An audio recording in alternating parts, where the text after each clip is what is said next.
Chers amis, bonsoir. Nous accueillons ce soir au mercredi un nouveau venu à ce type de réunion, Jean-Loup Bonamy, qui vient de publier un tract consacré à la crise sanitaire, dont nous aurons peut-être l'occasion de parler au cours du débat. Et Jean-Loup, qui est professeur de philosophie, écrit également des articles sur la politique économique, notamment dans le Figaro.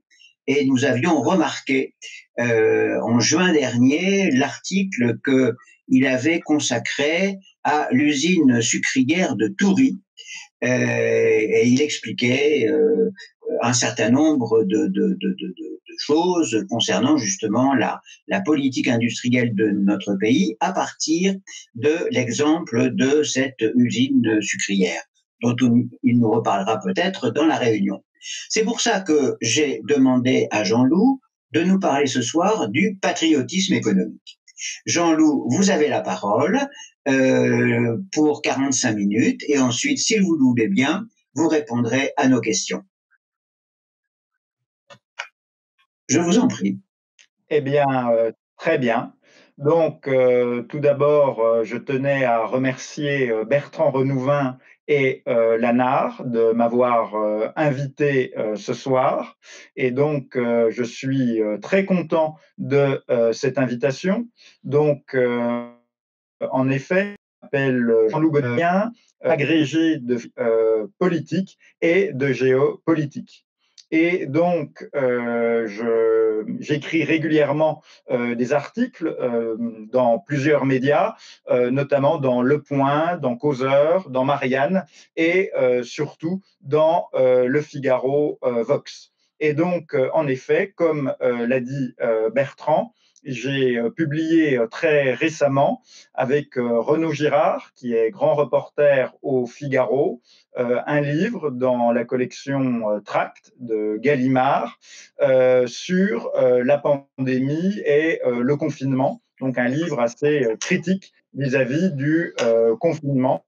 Donc ce livre qui s'appelle Quand la psychose fait dérailler le monde. Donc voilà. Mais ce soir, je suis venu pour parler d'un autre problème qui concerne notre pays, c'est la question de la désindustrialisation. Donc, je suis venu pour traiter ici les thèmes du patriotisme économique, de la désindustrialisation et de la réindustrialisation, parce que, comme pour la pandémie, je ne veux pas me contenter uniquement de faire des critiques négatives, même si elles sont nécessaires, mais je veux également proposer des solutions concrètes, alternatives et positives. Alors, je vais commencer en fait par deux petites remarques en rapport avec l'industrie. Donc, la première remarque, c'est quelque chose qui m'a frappé. Il y a une semaine, justement, pour parler de mon livre, de la pandémie, j'ai été invité sur la chaîne de télévision CNews dans l'émission de Pascal Praud. Et il y avait un passage consacré à la fermeture des stations de ski et à la fermeture des restaurants. Et en fait, j'ai souligné quelque chose. J'ai dit que depuis 30 ans, nos élites en France avaient fait le choix de la désindustrialisation, qu'on avait accepté les fermetures d'usines et qu'on avait tout misé sur les services, les restaurants, le tourisme, les stations de ski. Et donc là, en fait, avec la situation actuelle de fermeture, on se retrouvait dans une forme de double peine où on n'avait plus d'industrie, puisqu'on avait accepté la désindustrialisation, mais non plus plus de touristes, plus de restaurants, plus de stations de ski, puisque tout cela était fermé à cause de la crise sanitaire. Donc on n'avait finalement ni industrie ni service. Et il se trouve que cette petite tirade a assez plu et la chaîne CNews a pris cet extrait et l'a posté sur son Twitter. Et bon, moi, je ne suis pas un habitué des réseaux sociaux, mais simplement, quand j'ai regardé sur Twitter les commentaires en dessous de cette vidéo. Et beaucoup de commentaires étaient très positifs et en accord avec ce que je disais, mais quand même, j'ai vu revenir, même s'ils étaient minoritaires, un certain nombre de commentaires, anonymes bien sûr, qui disaient oui, qu'est-ce que c'est que ce normalien qui fait l'éloge de l'industrie? S'il trouve que l'industrie, c'est si bien que ça, il n'a qu'à aller faire les 3-8. Hein. Il a un accent franc-comtois, donc il n'a qu'à aller travailler chez Peugeot à Sochaux, et il verra à quel point l'industrie, c'est difficile, c'est salissant, voilà, il faut qu'il arrête d'en faire l'éloge. Donc ça, c'est une remarque qui m'a beaucoup intéressé. Alors, on peut en conclure plusieurs choses. On peut bien sûr en conclure des choses un peu sur la bêtise des réseaux sociaux, avec des commentaires anonymes, bêtes et méchants. Mais on peut aussi en conclure autre chose, c'est qu'à mon avis, même si les réseaux sociaux sont tout aussi bêtes en Allemagne, en Corée du Sud ou au Japon, on n'aurait jamais lu ce genre de commentaires en Allemagne, en Corée du Sud, au Japon. C'est-à-dire que je pense que dans la mentalité française, il y a quand même une forme, dans l'opinion publique, dans l'opinion de désaffection. La population n'a jamais été amoureuse de l'industrie, contrairement à ce qui pourrait être le cas chez les Allemands, les Japonais, les Coréens. Donc, voilà. En France, nous ne sommes pas des passionnés de l'industrie. Hein. Pourtant, ces commentaires que j'ai pu lire étaient complètement faux sur le plan factuel. En effet, de manière strictement factuelle, eh bien, on peut dire que justement, ces commentaires sont inexacts. Et ce, pour au moins 3 raisons. Première raison, il y a la question de l'intérêt général. C'est-à-dire que l'industrie, que ce soit un métier difficile ou pas, salissant ou pas, c'est quelque chose qui contribue à l'intérêt général et à la richesse nationale du pays. Premier point. Deuxième point, c'est que ces commentaires négatifs se fondent sur une image de l'industrie qui aujourd'hui est complètement fausse et dépassée, qui est nourrie des romans de Dickens et de Zola, mais aujourd'hui, l'industrie, c'est un métier où les tâches, disons, peu formées, difficiles, extrêmement salissantes, répétitives, n'existent plus. Tout simplement parce qu'elles ont été soit délocalisées dans des pays du tiers-monde, par exemple en Chine ou au Vietnam, soit confiées à des robots automatisés.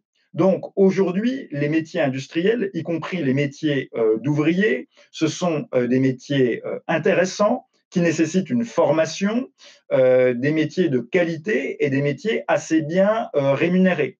Aujourd'hui, en France, globalement, un ouvrier gagne plus que le SMIC et il va être entre 1500 et 2500 euros par mois selon l'entreprise et selon son expérience.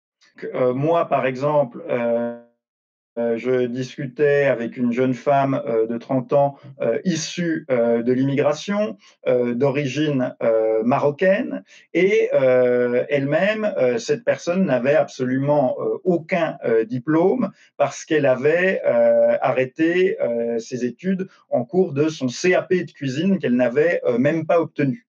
Et comme elle était de Mulhouse, eh bien, elle était allée travailler comme ouvrière chez Peugeot à Sochaux, où elle avait été formée en interne. Et donc, elle avait obtenu un emploi stable en CDI et payer 2 000 euros net par mois.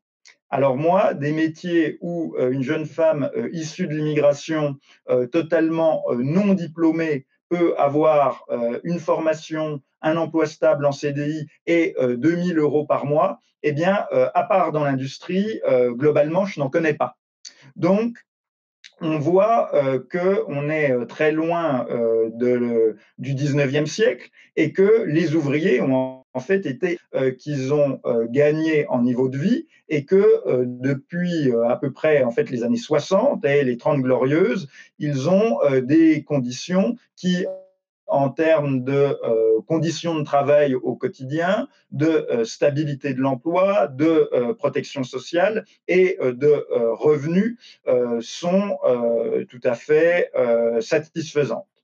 Et le troisième point, c'est qu'en fait, ce qu'on ne voit pas, c'est qu'aujourd'hui, à cause de la désindustrialisation, les classes populaires sont dans une situation bien plus difficile qu'à l'époque de la grande industrie. Parce que ce qui a remplacé le métier d'ouvrier, c'est soit le chômage et le RSA, donc l'absence de travail et de revenus, soit des métiers précaires sans stabilité, avec des revenus très bas et très peu de formation et très peu de chances de progresser professionnellement et socialement.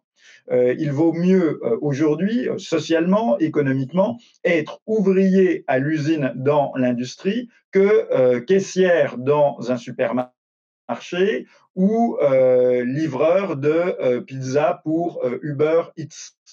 Et on voit que toutes les grandes zones industrielles françaises qui ont été victimes de la désindustrialisation, eh bien, ce sont des zones qui sont ravagées, sinistrées sur le plan social. Voilà. Donc, mais simplement, les réflexions critiques qu'on peut entendre en France sur l'industrie montrent un certain désamour pour les questions industrielle parmi la population française. Alors, c'est intéressant, je vais faire un lien. Nous sommes aujourd'hui le 2 décembre, c'est-à-dire le jour anniversaire du coup d'État de Louis-Napoléon Bonaparte, qui allait devenir Napoléon III. Or, Napoléon III, pendant toute la période du Second Empire, de 1851 à 1870, a mené une politique d'industrialisation de la France. Et en fait, si je voulais résumer la situation de la France sur les questions industrielles, eh bien, d'un côté, nous sommes un pays dont la population n'aime pas trop l'industrie, contrairement aux Allemands, aux Japonais, aux Coréens, parce que c'est contraire à une certaine idée du panache que nous nous faisons. Mais d'autre part, notre pays est en même temps capable de grandes et de belles réussites industrielles. Il a connu et il connaît encore de grands capitaines d'industrie, de grands chefs d'entreprises industrielles, Renault, Peugeot, Saint-Gobain, Airbus, donc Alstom. Donc notre pays est tout à fait capable de succès industriels. Mais en fait, ce qu'il faut pour que ces succès industriels soient possibles, c'est un mélange très particulier de libéralisme et de dirigisme. En fait, comme avec Napoléon III, c'est pour cela que je parlais de lui en ce 2 décembre, il faut que l'État impulse et accompagne les entreprises industrielles par une véritable politique industrielle. Et cette politique, elle doit être un mélange, alors d'un côté, de dirigisme et de planification étatique, avec un État stratège planificateur, et d'autre part, un mélange de libéralisme, c'est-à-dire qu'il doit y avoir une articulation entre l'action d'un État stratège et planificateur et le monde de l'entreprise, entre le secteur public et le secteur privé. Et donc, c'est ce mélange de dirigisme et de libéralisme qui a été celui de Napoléon III sous le Second Empire. Avant lui, ça avait été déjà celui de Colbert au XVIIe siècle, sous le règne de Louis XIV, avec les manufactures. Et après lui, après Napoléon III, ce sera aussi la stratégie durant la deuxième partie des Trente Glorieuses du général de Gaulle et de Georges Pompidou, donc la stratégie gaulo-pompidolienne. Et ce dont l'industrie française a besoin, c'est de ce mélange si particulier d'étatisme et de libéralisme. Or, aujourd'hui, si nous nous désindustrialisons, c'est parce que nous n'avons plus ce mélange, cette articulation, ce dosage. Aujourd'hui, en fait, paradoxalement, nous avons aussi un mélange, un autre mélange de libéralisme et de dirigisme, mais qui est exactement inversé. C'est-à-dire que moi, je pense que la France actuelle, la France désindustrialisée, depuis, disons, les années 80, est libérale là où elle devrait être dirigiste, et au contraire, dirigiste là où elle devrait être libérale. C'est-à-dire que nous faisons tout à l'envers et que justement, c'est pour ça que nous allons droit vers la catastrophe. Alors pour moi, je pense que justement, il faut distinguer les vrais problèmes et les faux problèmes en économie. Donc en fait, on voit que l'actualité change vite. L'an dernier, de novembre 2019 à mars 2020, qu'est-ce qui a occupé le devant de la scène? Eh bien, la réforme des retraites. C'est ça qui fut la priorité du gouvernement, au point de recourir à l'article 49.3 de la Constitution. Et cette réforme n'était d'ailleurs pas la première sur le sujet. On avait des retraites Balladur en 1993, le plan Juppé de 95, la réforme Fillon de 2003, la réforme Sarkozy-Wörth de 2010. Et juste après, qu'est-ce qui s'est passé avec la pandémie? Donc aujourd'hui, face à la crise sanitaire, eh bien, nous voyons que l'économie française souffre en fait d'un problème bien plus grave, la désindustrialisation. Cette désindustrialisation désorganise toute notre société. Et donc, on a bien vu dans le domaine sanitaire notre pénurie de masques avec une dépendance aux importations, notre pénurie de respirateurs dans les hôpitaux et de machines ECMO pour réoxygéner le sang des patients, notre pénurie de tests, tout cela a révélé le délitement de notre appareil productif. Et donc, fin mars, par exemple, 2020, la France, désindustrialisée, eh bien, effectuait seulement 12 000 tests quotidiens. Au contraire, l'Allemagne, elle, géant industriel, en réalisait déjà 80 000, soit 7 fois plus que la France. Le bilan de tout cela, c'est que l'Allemagne, avec un semi-confinement beaucoup plus souple que ce qu'on a connu en France, eh bien, a eu 5 fois moins de morts par habitant du Covid-19 que la France, parce qu'elle a pu tester et traiter beaucoup plus tôt et beaucoup plus massivement les malades. Donc, on a vu que la France, aujourd'hui, a à peu près 50 000 morts du Covid et qu'elle a levé son confinement, le premier confinement, elle l'a levé le 11 mai, ce confinement qui était très strict. Au contraire, l'Allemagne, qui aujourd'hui, je l'ai dit, a 5 fois moins de morts par habitant à cause du Covid-19, a levé son confinement le 27 avril, un confinement qui était beaucoup plus souple et a eu beaucoup moins de pertes économiques. Et donc, en fait, si par exemple nous avons réalisé beaucoup moins de tests au printemps que les Allemands, c'est parce qu'en fait nous manquions de réactifs chimiques, d'écouvillons et de machines pour l'analyse, toutes choses que nous ne produisons plus. Donc, nous nous apercevons que nous sommes devenus dépendants de la Chine pour la fabrication de notre matériel médical et de nos médicaments. c'est-à-dire la Chine d'un pays très lointain et fort différent de nous et qui n'est pas un pays démocratique et qui n'est pas forcément notre allié ni sur le plan économique ni sur le plan politique et géostratégique. Donc on le voit, que la Chine soit frappée par une épidémie, elle aussi, comme ça a été le cas au printemps avec une pandémie mondiale, eh bien, elle va garder ses masques, ses tests, ses médicaments pour elle, et justement, elle pourrait garder tout cela pour elle, et nous, dans ce cas-là, nous nous retrouvons fort démunis.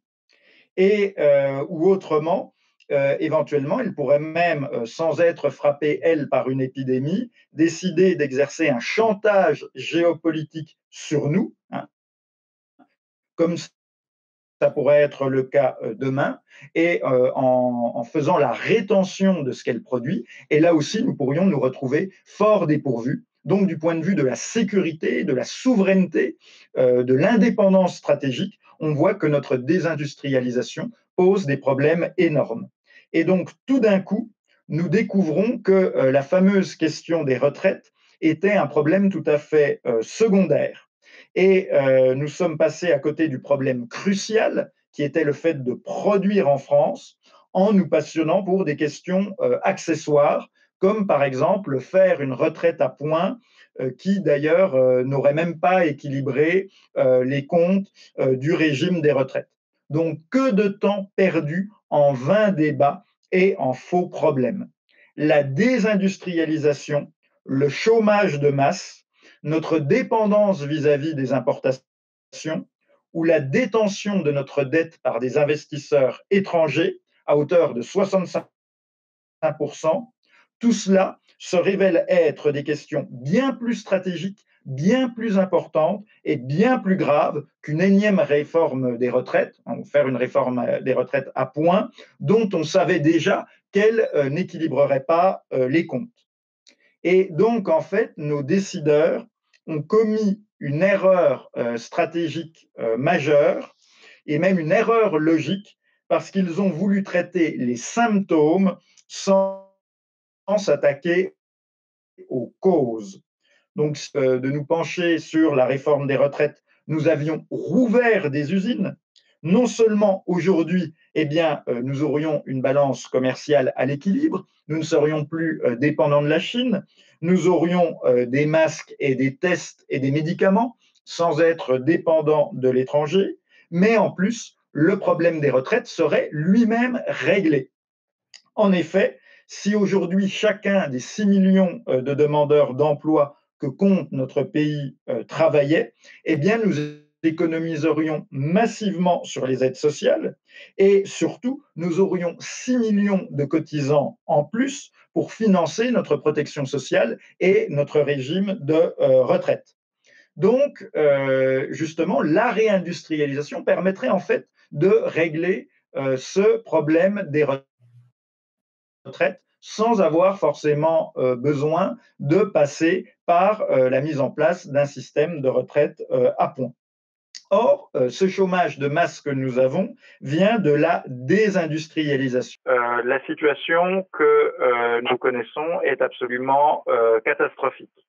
En 25 ans, la France a perdu 1,5 million d'emplois industriels.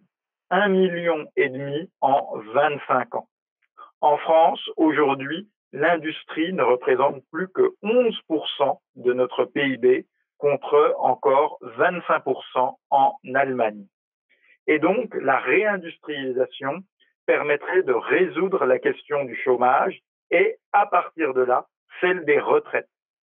Hein, on le voit bien en France, hein, donc dans les chiffres que nous sommes en train d'aborder ensemble. Par exemple, la part du secteur industriel dans le PIB est passée dans notre pays de 25% à la fin des années 70 à 11% aujourd'hui. Alors que pourtant, la norme en la matière se situe, la norme européenne, elle se situe aux alentours de 15-20%. puisque on a 25% du PIB industriel en Allemagne, 25% du PIB en Allemagne, c'est l'industrie, 16% en Italie et simplement 11% en France. Et donc, les effectifs du secteur industriel sont passés de 6 millions de personnes à la fin des Trente Glorieuses à 2,7 millions aujourd'hui. Et aujourd'hui, nous sommes sur une pente où la France perd à peu près chaque année l'équivalent de la ville de Fontainebleau en emploi industriel. Et donc, notre machine économique se trouve donc amputée de plus de la moitié de son potentiel contributif à la création de richesses dans notre pays depuis les années 70. Et avec ce taux absolument catastrophique de 11% du PIB consacré à l'industrie, contre une moyenne européenne qui, je le répète, est entre 15 et 20%, avec même 25% pour l'Allemagne, eh bien, avec ce taux catastrophique, est le plus faible de tous les pays de l'Union européenne, la Grèce mise à part. Si on met de côté la Grèce, qui est vraiment un pays pauvre, eh bien, nous sommes le pays où l'industrie contribue le moins au PIB en Europe. Et donc, à partir de là, notre système économique doit être considéré comme absolument sinistré. Alors, je vais également vous donner un autre chiffre, c'est celui de la production industrielle par habitant. Combien chaque habitant d'un pays produit industriellement? Eh bien, en Suisse, le chiffre est de 12 400 $. C'est-à-dire que par Suisse, il y a 12 400 $ de richesse industrielle produite. 8 600 $ pour le Japon, 7 700 $ pour l'Allemagne, 5 500 $ pour l'Italie et seulement 4 500 $ de richesse industrielle par habitant pour la France. Donc on le voit, 4 500 $ pour la France contre 12 400 $ de richesse industrielle par habitant pour la Suisse. Et ce qui est intéressant, c'est deux choses. Première chose, c'est que la production industrielle apparaît comme une variable, comme un élément très sûr pour donner la prospérité générale d'un pays. C'est-à-dire que la richesse globale du pays et le PIB par habitant, donc la richesse, le niveau de vie par habitant, dépendent en fait grandement de l'industrie. Plus un pays est industrialisé, plus la part de son PIB consacrée à l'industrie est élevée, plus la production industrielle par habitant est élevée, et bien plus les habitants sont riches. En effet, la France, qui est, comme je l'ai dit, à seulement 4 500 $ de production industrielle par habitant, eh bien, notre pays, tout naturellement, se retrouve avec un revenu par tête qui est très loin d'être l'un des plus élevés d'Europe. En effet, nous, notre revenu industriel par tête, en 2017, il était de environ 38 000 $. Mais en Suède, un pays beaucoup plus industrialisé, il était de 53 000 $ par habitant. Et surtout, le revenu par tête en Suisse, donc un pays infiniment plus industrialisé que la France actuelle, est de 80 000 $ par habitant, ce qui fait de la Suisse un pays où le niveau de vie des habitants est 2 fois plus élevé. Et ça, c'est grâce à la part de l'industrie dans le PIB suisse. Et en fait, donc ça c'est la première observation que je voulais faire. Et la deuxième observation que je voulais faire concerne justement ce qu'on nous avait raconté dans les années 90 sur la société post-industrielle, c'est-à-dire sur une humanité qui allait sortir de l'industrie et remplacer l'industrie par des services. Notamment, ce qui expliquait ce raisonnement, c'était l'idée que les choses allaient se dématérialiser grâce à l'informatique. Or, ce que nous constatons aujourd'hui, c'est que nous ne vivons absolument pas dans des sociétés post-industrielles. Ça, c'est en fait cette prédiction sur la société post-industrielle était une erreur complète. Nous vivons au contraire dans des sociétés hyper industrielles.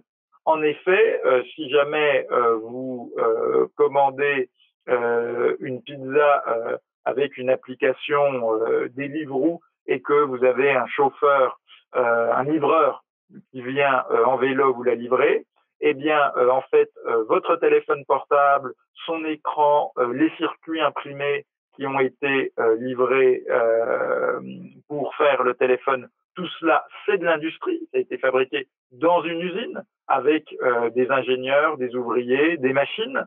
Le vélo du livreur, c'est aussi un produit de l'industrie.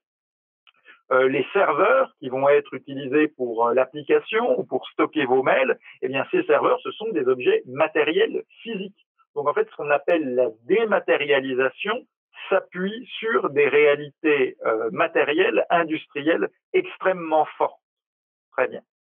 Et dans les années 80 à 90, les élites ont fait le choix de l'économie de service en pensant que les emplois du tertiaire allaient remplacer les emplois industriels.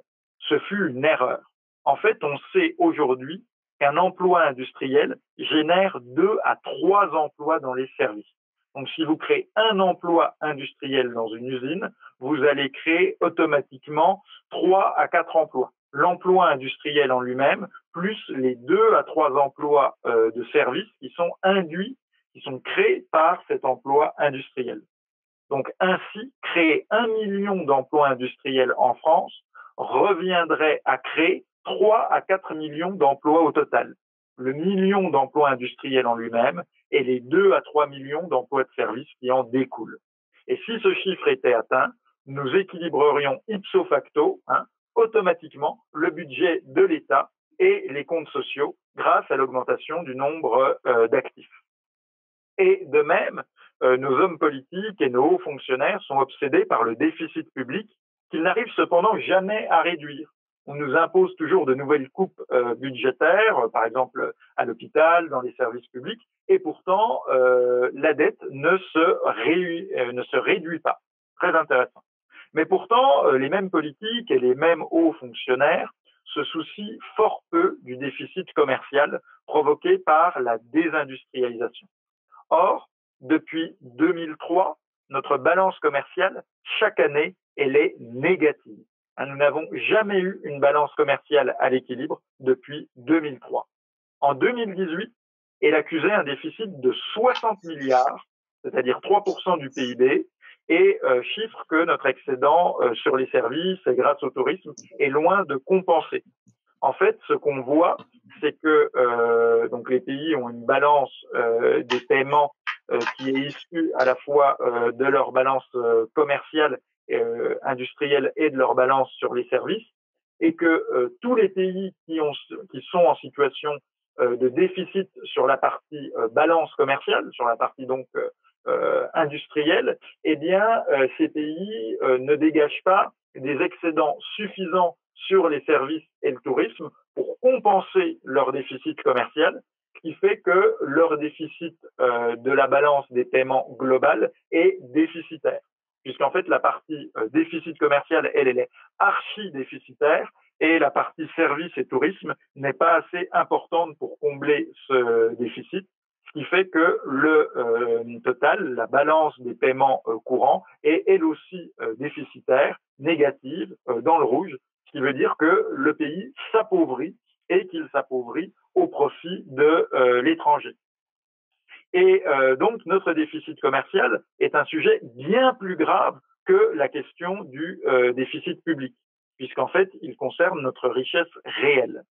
Le déficit commercial, notre déficit commercial, c'est le signe, en fait, si vous voulez, d'une faiblesse de notre appareil productif et d'une évaporation de notre richesse réelle au profit des pays excédentaires que sont notamment l'Allemagne et la Chine. Mais surtout, là encore, on prend le problème à l'envers avec l'histoire de déficit budgétaire, puisqu'on ne peut pas réduire le déficit budgétaire de l'État sans d'abord résorber le déficit commercial. En fait, ce sont des déficits jumeaux et c'est le déficit commercial qui est la vraie cause de la dégradation de nos comptes publics.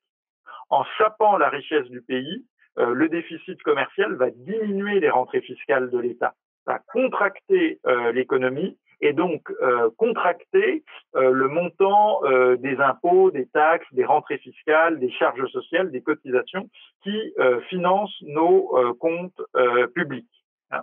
Donc, en sapant vraiment la richesse du pays, on voit que le déficit commercial diminue les rentrées fiscales de l'État et met nos finances publiques dans le rouge. Alors on entend souvent, on nous loue souvent le sérieux budgétaire de l'Allemagne, mais en fait, si les comptes publics allemands sont désormais à l'équilibre, avec une dette publique beaucoup plus faible que celle de la France, en fait, c'est avant tout grâce à la formidable puissance de l'industrie allemande, du Made in Germany. C'est ça, beaucoup plus que les coupes budgétaires allemandes ou que la rigueur germanique ou que la discipline allemande. Non, c'est la force productive de l'Allemagne qui est la vraie cause de la bonne santé des finances publiques allemandes, outre-Rhin. Et donc, ce n'est pas en coupant dans le budget des hôpitaux ou de l'armée qu'on réduira le déficit public, mais en traitant le déficit commercial qui en est la vraie cause. Et donc, la priorité absolue de tout gouvernement français devrait être de remettre des usines dans notre pays. Alors, il y a bien des hommes politiques qui ont essayé, mais ils ont toujours été minoritaires et peu entendus. Alors, il y en a qui ont pourtant essayé de nous alerter sur ces thèmes, Charles Pasqua, Philippe Séguin, Jean-Pierre Chevènement, qui connaît très bien les questions industrielles. Même Dominique de Villepin, en 2005, quand il devient Premier ministre, il prononce un discours de politique générale où il fait l'éloge du patriotisme économique et il dit que ses trois priorités, ce sera la réduction du chômage, la réduction de la dette publique et le patriotisme économique.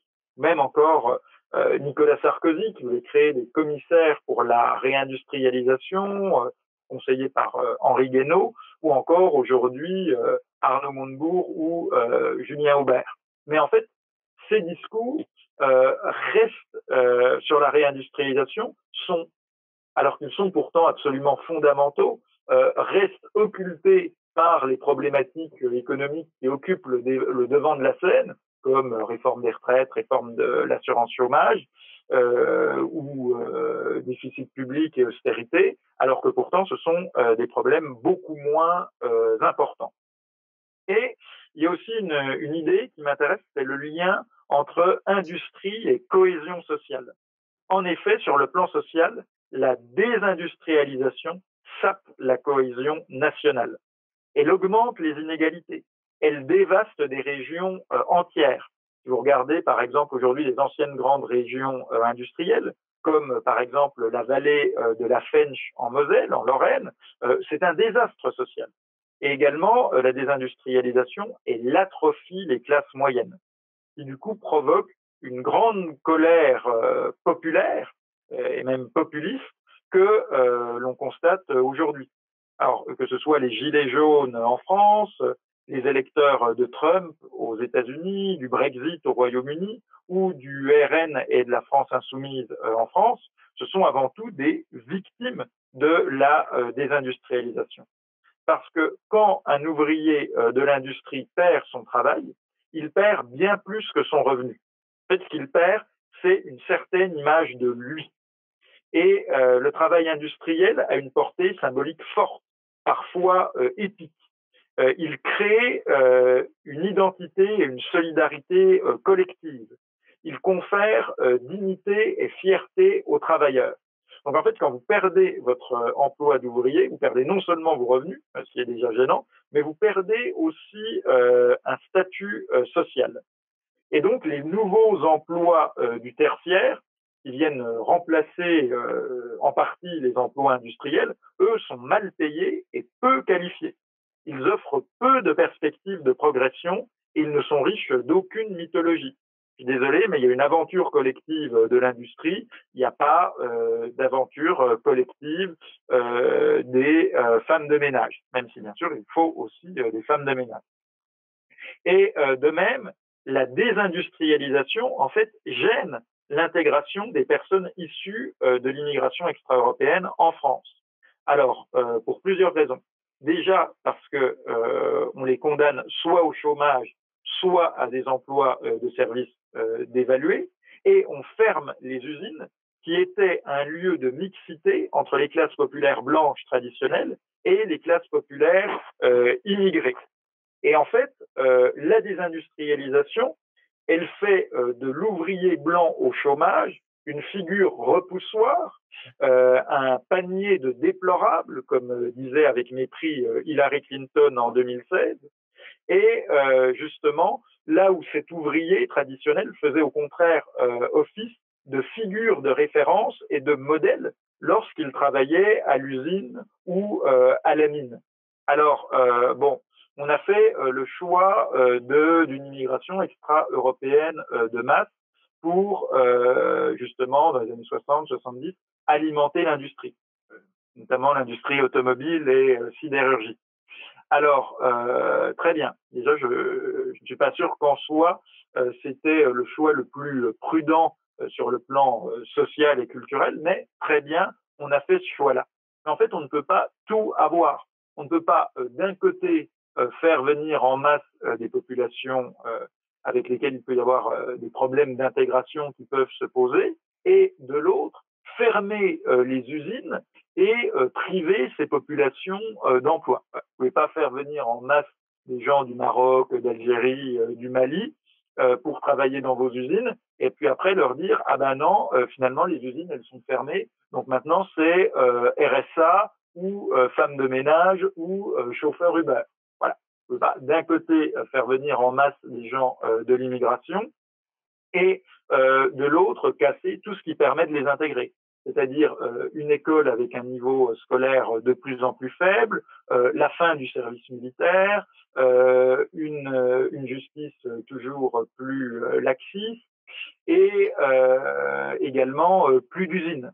Et là, et plus de roman national, plus d'apprentissage de l'histoire de France.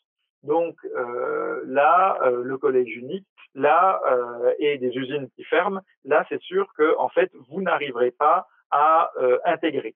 Et d'ailleurs, les islamistes se frottent les mains quand ils voient la désindustrialisation française, parce qu'ils voient que ça jette toute une partie des jeunes issus de l'immigration dans une forme de désespoir social, et que du coup, ça en fait des proies faciles pour leur discours. Et de même, on l'a vu aussi avec la crise du Covid-19, hein, on a loué avec raison l'efficacité des Sud-Coréens, des Taïwanais, des Allemands face au Covid-19. Mais en fait, on ne peut pas copier cette efficacité sans prendre en compte toute l'architecture économique de la Corée du Sud, de l'Allemagne ou de Taïwan, c'est-à-dire de sociétés fortement industrialisées.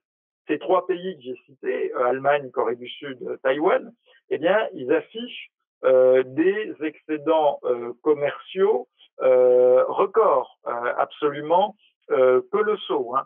Plus 5% pour la Corée du Sud, plus 9% pour l'Allemagne, plus 7% pour Taïwan, là où au contraire, la France, elle, n'a pas d'excédent hein, depuis 2003, mais au contraire, elle accuse un déficit de moins 3%. Hein. Donc, bon, il y a 12 points d'écart entre l'Allemagne et la France en faveur de l'Allemagne. L'Allemagne est à plus 9, la France est à moins 3. Et en fait, une société industrialisée est plus organisée, plus fonctionnelle, plus résiliente, plus habituée à gérer les risques que une société désindustrialisée qui se retrouve en fait nécessairement désorganisée et désarmée face aux crises. Donc face au Covid-19, en fait, nous sommes en train de payer 20 ans de désindustrialisation et de déficits commerciaux. Hein. On le voit, une société industrialisée est moins exposée à des pénuries parce qu'elle produit sur son sol. Et donc, au moins, vous avez les choses que vous produisez sous la main. Ces services publics fonctionnent mieux car ils sont mieux équipés et puis car l'État, grâce à des rentrées fiscales plus importantes, n'est pas sous pression budgétaire permanente à cause du manque de rentrée fiscale. Voilà, de telles sociétés, comme l'Allemagne, le Japon, la Corée du Sud, Taïwan, Singapour, possèdent un état d'esprit industriel. C'est un état d'esprit que nous possédions durant la période gaulo-pompidolienne et que nous avons perdu depuis. Et cette mentalité industrielle permet d'avoir une classe moyenne plus nombreuse et plus solide, d'apprendre à investir sur le temps long, de former davantage d'ingénieurs, de diffuser plus largement la culture scientifique et technique dans la population. Donc on voit, en fait, moi je considère qu'il y a un déclin français qui est très net, et en fait je pense que la désindustrialisation est au cœur de ce déclin, et que c'est l'une des causes principales de ce déclin, et que non seulement elle pose d'énormes problèmes économiques, mais au-delà, elle impacte négativement toute la société et toute l'organisation de la société en désorganisant la société, que ce soit l'économie, la capacité à résister aux crises, l'architecture sociale, les mentalités, les représentations collectives. Je pense que la désindustrialisation est vraiment un problème global, holistique et total. Et en fait, là, je vais m'intéresser rapidement aux causes de cette désindustrialisation. Alors, elles sont très nombreuses, en fait. Hein. Il faut de nombreuses causes qui vont dans le même sens pour en arriver à un tel désastre. Hein. Et en fait, donc, ces causes, elles sont nombreuses, mais ces causes de notre naufrage industriel, elles sont bien connues. Alors déjà, moi, je le pense honnêtement, l'euro, et avant lui, le franc fort, hein, le franc fort, c'est l'ancêtre de l'euro dans les années 90, qui nous avait déjà coûté 1 million d'emplois. Eh bien, le franc fort puis l'euro nous ont privés de toute compétitivité monétaire. Et simplement rappeler un chiffre qui est donné par Louis Gallois, l'ancien patron d'Airbus, donc il sait de quoi il parle. Eh bien, rappelons seulement que à chaque fois que l'euro se réévalue de 10 centimes face au dollar, eh bien, notre géant d'Airbus perd 1 milliard. 1 milliard d'euros de pertes à chaque réévaluation de 10 centimes, de 10 cents de l'euro face au dollar. Et également, dans la mondialisation, les Français n'ont pas compris ce qu'était la mondialisation. Ils ont une vision naïve et béate de la mondialisation. Et donc, nous avons refusé, contrairement à d'autres pays, de protéger notre marché intérieur, qui est resté ouvert aux 4 vents, et ce, malgré le dumping monétaire, social et environnemental des pays émergents. Nous n'avons plus protégé nos entreprises lorsqu'elles étaient dépecées par des concurrents étrangers ou des spéculateurs financiers. Et en fait, ce que n'ont pas compris les Français, c'est que les frontières, l'intelligence économique, le patriotisme économique, le protectionnisme, tout ça, c'était des stratégies utilisées par les États dans la guerre économique mondiale qu'est la mondialisation. On le voit avec la Chine, on le voit même avec les États-Unis. Et en fait, les Français sont les seuls, dans une forme d'universalisme béat, à n'avoir pas compris cela, qu'en fait, la mondialisation était une guerre économique où les stratégies d'intelligence économique et de protection du marché national étaient tout à fait bienvenues et utilisées par les autres pays. Et donc, en fait, la technocratie française a abandonné la planification et la stratégie industrielle au profit des mythes comme l'économie de la connaissance ou l'entreprise sans usine que nous vantait Monsieur Turruc en 2000. Et donc, nous avons fait une erreur aussi stratégique qui a été de nous spécialiser dans le moyen de gamme. On avait le choix entre le bas de gamme comme les Chinois ou le haut de gamme comme les Allemands. Nous, on a fait le choix du moyen de gamme, mais en fait, nous nous sommes retrouvés prisonniers de ce moyen de gamme qui est à la fois trop cher par rapport aux produits bas de gamme fabriqués en Chine et de pas assez bonne qualité pour le prix qu'on en demandait et par rapport aux produits haut de gamme allemands.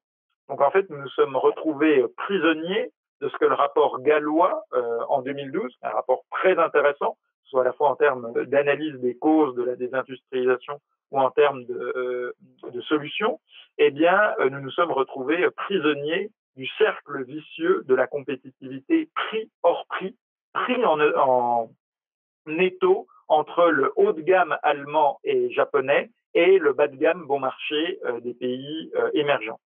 On voit aussi qu'on a des problèmes financiers. La France, qui a un taux d'épargne très élevé, eh bien, cette épargne française, quoique abondante, elle n'est pas assez orientée vers le financement de l'industrie. Elle préfère, par exemple, se tourner vers l'immobilier. Et on a, du coup, une industrie qui manque de capitaux et de fonds propres. Et on a également une robotisation qui est très insuffisante. Alors c'est intéressant parce qu'en fait, on pourrait croire que la robotisation, c'est ce qui va aussi contribuer à détruire des emplois industriels. Et on se rend compte, en fait, en regardant les faits, que pas du tout. Il y a des pays très robotisés qui sont en même temps des pays très industriels avec énormément d'emplois industriels humains. On a l'impression que certains pays, plus ils ont de robots pour remplacer les humains, et en même temps, plus ils ont d'humains, plus ils ont d'ouvriers industriels à côté de leurs robots. Donc on le voit par exemple, là j'ai trouvé des chiffres de 2016, on avait en France une moyenne de 132 unités robotiques pour 10 000 employés de l'industrie. Nous, on était à 132. La Corée du Sud, elle, en avait 631. 631 unités robotiques pour 10 000 employés contre 132 pour la France. Hein, l'Allemagne en avait 309, c'est-à-dire 2 fois et demi plus que la France. C'est-à-dire que même l'Italie avait été à un indice de 185 contre 132 pour la France.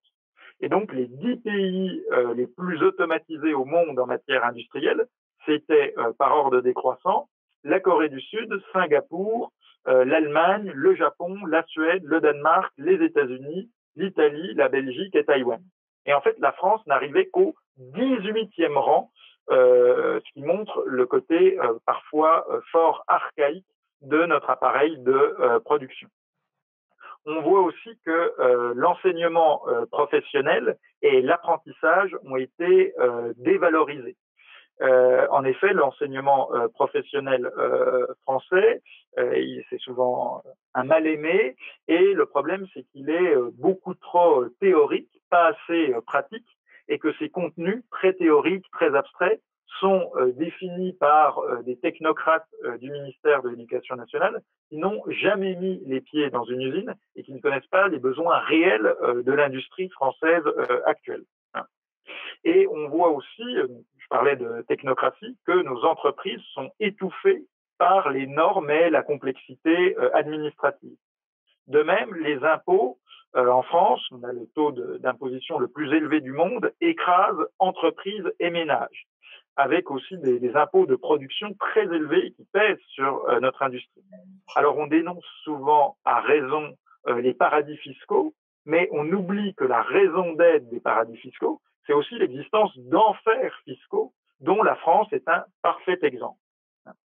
Et on voit également que le coût du travail est exorbitant à cause des charges sociales, puisque toute la protection sociale repose en fait sur le travail.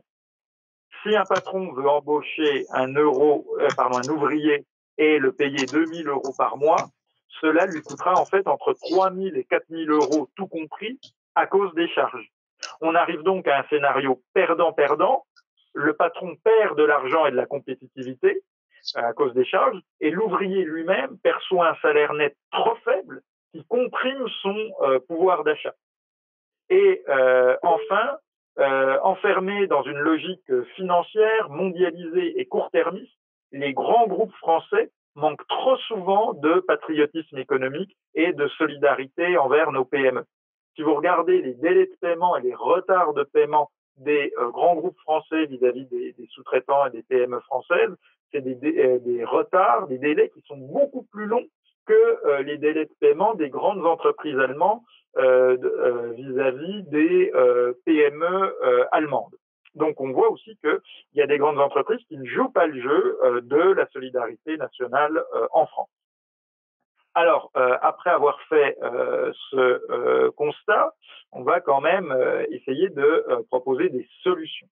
Et donc, en fait, pour opérer notre indispensable réindustrialisation, pour réduire notre dépendance et restaurer notre souveraineté, il faut prendre des mesures radicales. Vu l'ampleur, la gravité et l'importance du problème, on ne peut pas se contenter de petites mesures, de bouts de ficelle, de raccommodage, sauver une usine à gauche, reconstituer une filière à droite. Alors bien sûr, il faut sauver des usines et constituer des filières, c'est absolument indispensable, mais ce n'est pas suffisant. Il faut vraiment un changement complet de logiciel et de paradigme intellectuel pour renverser la table, frapper très fort et prendre des mesures très fortes, très massives, efficaces et avec un virage à 180 degrés. Donc en fait, on doit vraiment changer de logiciel. L'obsession ne doit plus être de taxer le diesel, comme on l'a vu pour les gilets jaunes, ou de faire une retraite à point, mais de relocaliser notre production sur le territoire national et de rouvrir des usines. Donc déjà, on doit rompre avec l'idéologie et les lubies de l'économie de service. On change de logiciel intellectuel et derrière les illusions statistiques du PIB, il faudra bien admettre que 2 points de PIB, 2 points de croissance générés par une entreprise de publicité ou par une compagnie de VTC, même si c'est très bien, eh bien en fait ont moins de valeur réelle en termes de richesse réelle que 2 points de croissance créés par Peugeot, Saint-Gobain ou Air Liquide. C'est-à-dire par des usines qui produisent des biens physiques qui permettent d'équiper notre pays et qui peuvent être échangés sur le marché international. Par exemple, au hasard, des voitures ou des respirateurs artificiels ou des masques. Donc, dans ce nouveau paradigme qu'il faut adopter, la stratégie industrielle à long terme doit prévaloir sur la logique financière court-termiste de la création de valeur pour l'actionnaire. Déjà, nous devons réorienter notre épargne vers l'industrie, comme c'est le cas en Allemagne. Nous devons défendre notre filière nucléaire, qui est source à la fois d'emploi et de savoir-faire technique, et en même temps d'indépendance énergétique et d'une énergie véritablement compétitive. Donc, également, nous devons former davantage d'ingénieurs et les inciter à travailler dans le secteur industriel. En effet, en France, nous souffrons d'une pénurie d'ingénieurs. D'une part, on n'en forme pas assez, et d'autre part, un nombre important de ceux qu'on forme grâce à l'argent du contribuable préfèrent s'orienter vers les métiers de la finance ou du conseil plutôt que vers l'industrie et les travaux publics. Nous devons aussi réhabiliter le travail manuel et réformer notre système d'enseignement professionnel qui s'est complètement effondré, qui n'est plus adapté, je le disais, aux besoins réels de l'industrie. Mais en fait, cette question éducative, c'est un angle mort pour nos élites, car ni elles ni leurs enfants ne sont amenés à fréquenter l'enseignement professionnel réservé de fait aux enfants de pauvres. L'enseignement professionnel, ce n'est pas pour les enfants d'énarques ou de ministres, c'est en fait pour les enfants soit de gilets jaunes, soit d'immigrés. Et donc également, on doit faire preuve de patriotisme économique pour protéger notre marché face au dumping des pays émergents et pour défendre nos entreprises face aux risques de prédation. Et si nos entreprises étaient défendues, eh bien, elles pourraient mieux se porter. Alors, quand je dis nos entreprises, en fait, il ne s'agit pas forcément d'entreprises françaises, mais d'entreprises qui produisent en France. Donc, par exemple, Toyota à Valenciennes vaut mieux qu'une entreprise qui délocalise à l'étranger, qu'une entreprise française qui délocalise pour produire à l'étranger. Donc, il faut inciter les entreprises françaises et étrangères à ouvrir des usines sur notre sol et pénaliser celles qui jouent au jeu de la délocalisation. Et donc, c'est donc le fait de produire en France qui doit être défendu. Et également, je pense qu'il faudra bien poser la question de l'euro, pas forcément avec une sortie pure et simple de l'euro, mais par exemple avec une scission en deux de l'euro, un euro du Nord dont la France ne ferait pas partie et qui serait centré autour de l'Allemagne, avec l'Allemagne, l'Autriche, les Pays-Bas, et par contre un euro du Sud centré autour de la France, avec la France, l'Espagne, l'Italie, le Portugal. Et si jamais on se réussissait à se découpler monétairement de l'Allemagne avec un euro du Sud qui perdrait 30% de sa valeur sur le marché d'échange, eh bien automatiquement, en une nuit, on regagnerait 30% de compétitivité industrielle. Donc, en fait, pour conclure, pour se redresser sur le plan industriel, l'économie française a besoin à la fois de mesures libérales sur certains points afin de restaurer notre compétitivité. Donc, par exemple, ce sont des baisses d'impôts, des baisses de charges sociales, des suppressions de contraintes administratives et bureaucratiques. Donc, pour vraiment faire confiance aux entreprises et aux entrepreneurs, mais elle a également besoin de mesures étatistes sur d'autres points afin de protéger nos entreprises industrielles. Donc, ces mesures étatistes, c'est la remise en place d'un État stratège, d'une vraie planification, un vrai patriotisme économique avec des mesures protectionnistes précises. Et donc, pour retrouver ces usines, la France doit donc, elle est en train de marcher sur la tête, elle doit réapprendre à marcher sur ses pieds, et elle a besoin qu'on mette du libéralisme là où elle est étatiste aujourd'hui, et au contraire, qu'on remette aussi de l'étatisme là où elle est libérale aujourd'hui. En fait, le libéralisme n'est pas un bloc, et simplement, on peut mener une politique libérale classique en faveur des particuliers et des entreprises pour stimuler l'économie, par exemple baisser les impôts, baisser les charges sociales, réhabiliter l'initiative et la figure de l'entrepreneur, simplifier les procédures administratives, supprimer les normes superflues, mais toutes ces mesures libérales nécessaires, elles n'impliquent absolument pas de se rallier nécessairement à une vision néolibérale de la macroéconomie, avec de la dérégulation financière, du libre-échange, une absence complète de politique industrielle et d'État stratège. Voilà. On peut avoir un libéralisme en faveur des entreprises sans verser dans la mondialisation néolibérale. Et donc, un bon État stratège peut à la fois libérer et protéger, se tourner vers la réindustrialisation avec une salutaire combinaison de compétitivité libérale et en même temps de protection étatique. C'est ça qui serait un véritable et en même temps pour réindustrialiser la France. Voilà, je vous remercie. Merci beaucoup, Jean-Loup, pour cet exposé malheureusement interrompu en son milieu pour des raisons techniques. J'espère que vous m'entendez tous. Vous avez la parole. Il suffit de réactiver son micro et c'est qui passe la parole, c'est moi ou Guillaume, je ne sais pas. Moi, je peux la passer si tu veux. Je sais pas. Laurent, pour commencer. Laurent. Le micro, Laurent. Oui, bonsoir monsieur. Bonsoir monsieur. Vous avez fait une démonstration absolument implacable à la fois de nos faiblesses et des moyens d'y remédier. Je partage entièrement votre point de vue sur la nécessité d'un État stratège lié à ce que vous appelez un certain libéralisme. En revanche, il y a quand même une question que je me pose, c'est que ce que vous dites, ça nécessite l'accession au pouvoir, disons les choses comme ça, d'hommes politiques qui définissent cette politique, et ça nécessite également une acceptation par la population de cette politique.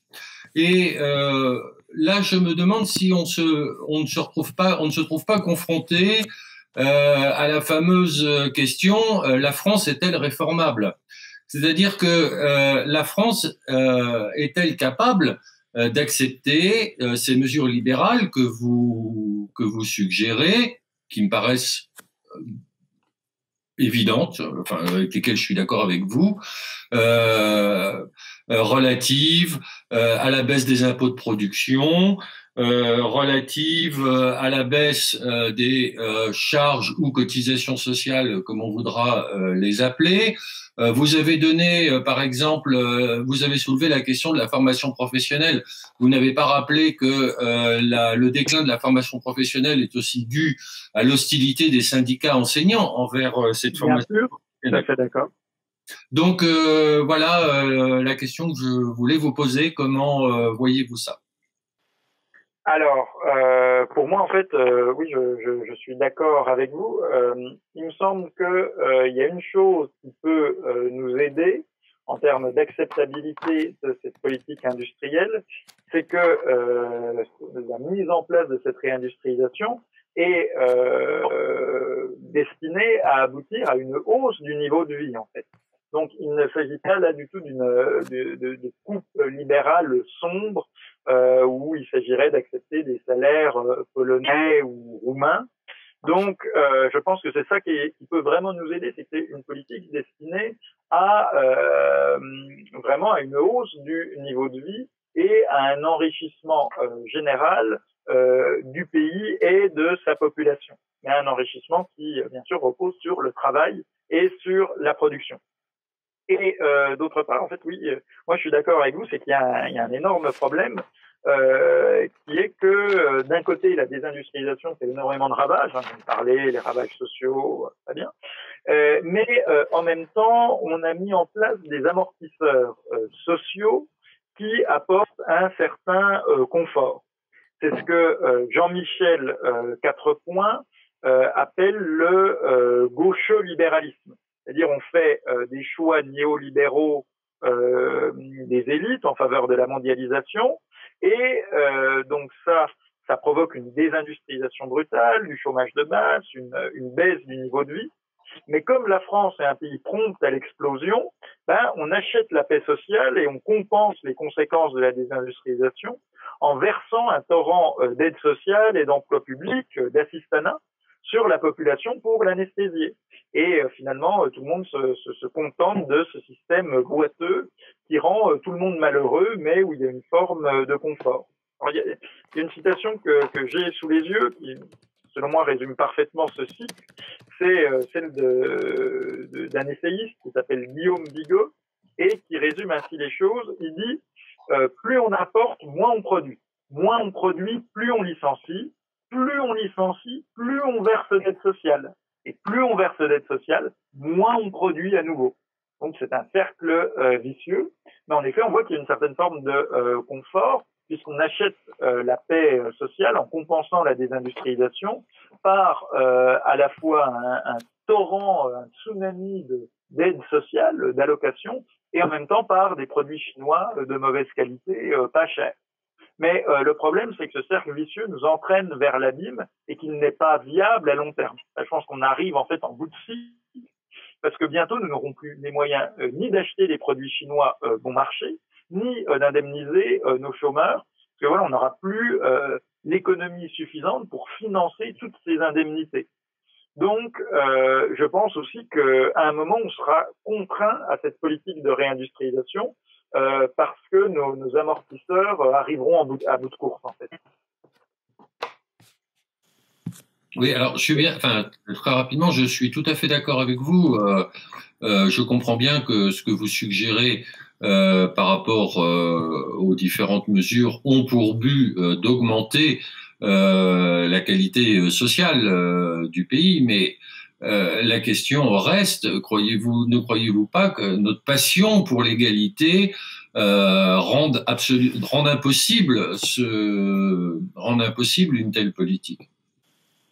Alors, oui, je reviens un peu sur ce que j'ai dit. C'est justement, à mon avis, à un moment, on sera contraint par la réalité. Et en fait, on le fera parce qu'on n'aura plus d'autres choix. Et simplement, ce qui m'inquiète un peu, c'est que moi, j'ai proposé, disons, une forme de synthèse entre, d'un côté, un État stratège, protecteur et planificateur, et de l'autre, une forme de libéralisation en faveur des entreprises. Et moi, ce que je constate, c'est que pour l'instant, justement, on entend toujours et encore les mêmes rengaines. Alors, d'un côté, les rengaines on va dire de la gauche, hein, augmentons les salaires, indemnisons mieux les chômeurs, aidons les pauvres, taxons les riches. Donc voilà, là on voit qu'il y a un manque de confiance dans l'entreprise et dans l'entrepreneur, et de l'autre, et un discours de droite et du grand patronat qui me paraît aussi un peu inquiétant, qui est les Français ne veulent plus travailler, ils sont paresseux, indisciplinés, il faudrait qu'ils acceptent les salaires roumains, renoncent aux congés payés, à leur protection sociale. Et donc, en effet, c'est-à-dire que tant qu'on restera dans cette espèce de position binaire et caricaturale entre deux discours opposés mais absurdes, c'est sûr que le pays sera difficilement réindustrialisable, si vous me permettez ce terme, parce que voilà, tant qu'on restera dans cette configuration-là, et ce qu'il faudrait, c'est que justement des forces politiques amènent tout à fait un nouveau schéma, c'est-à-dire qu'on puisse vous dire très bien, on va réformer l'enseignement professionnel, et ça ne va peut-être pas vous plaire aux syndicats d'enseignants, ça ne va peut-être même pas vous plaire à vous en tant que parents, mais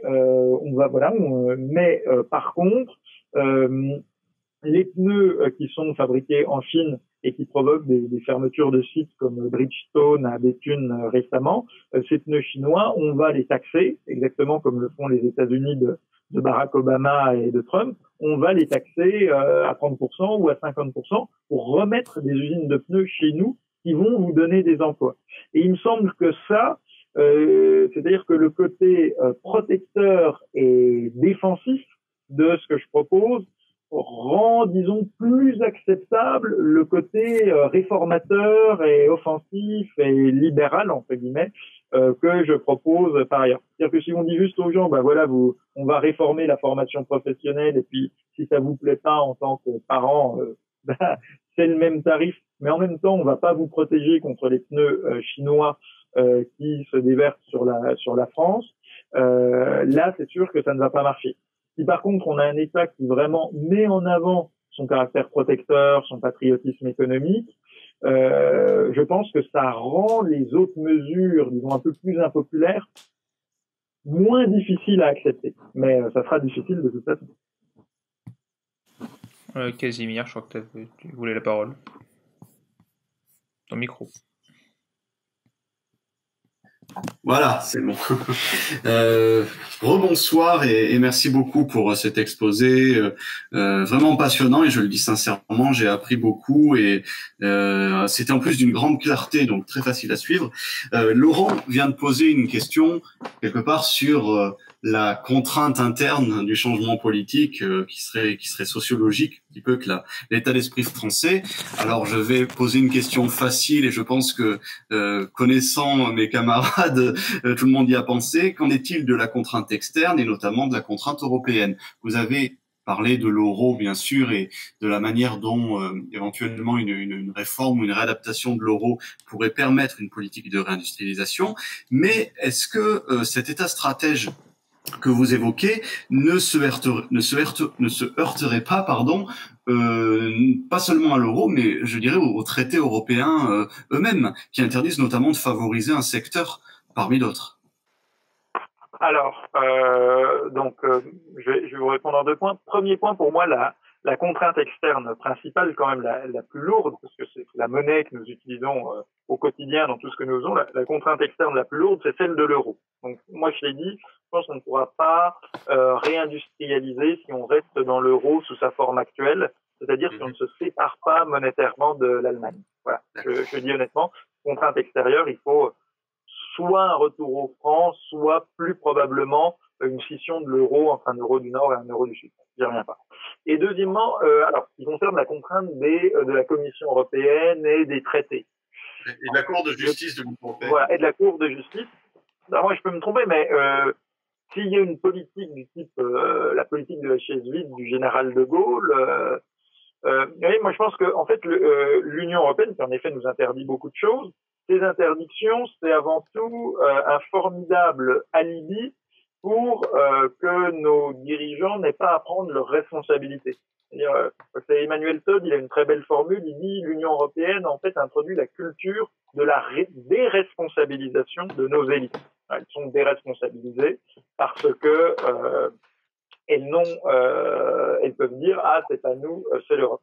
Simplement, moi je pense que si demain on voulait mener la politique que je décris, il faudrait la mener sans forcément sortir des traités européens, mais simplement ne plus respecter ces traités. C'est-à-dire, demain, la France décide de subventionner telle entreprise qu'elle n'a pas le droit de subventionner du point de vue des traités européens, elle la subventionne et elle dit à l'Union européenne, à la Cour de justice, à la Commission, qu'allez-vous faire? comme disait Staline à propos du pape, le pape, combien de divisions? Quelles sont, si on refuse de se soumettre, alors, évidemment, s'il y avait des problèmes, si ce que je dis en fait ne marchait pas, on pourrait toujours sortir des traités. Déjà, il y a cette possibilité. Mais avant même de sortir des traités, disons, voilà, c'est nous le faisons. Qu'allez-vous faire? Quels sont vos moyens de contrainte, de rétorsion, de coercition? Vous nous mettez une amende, nous ne la paierons pas.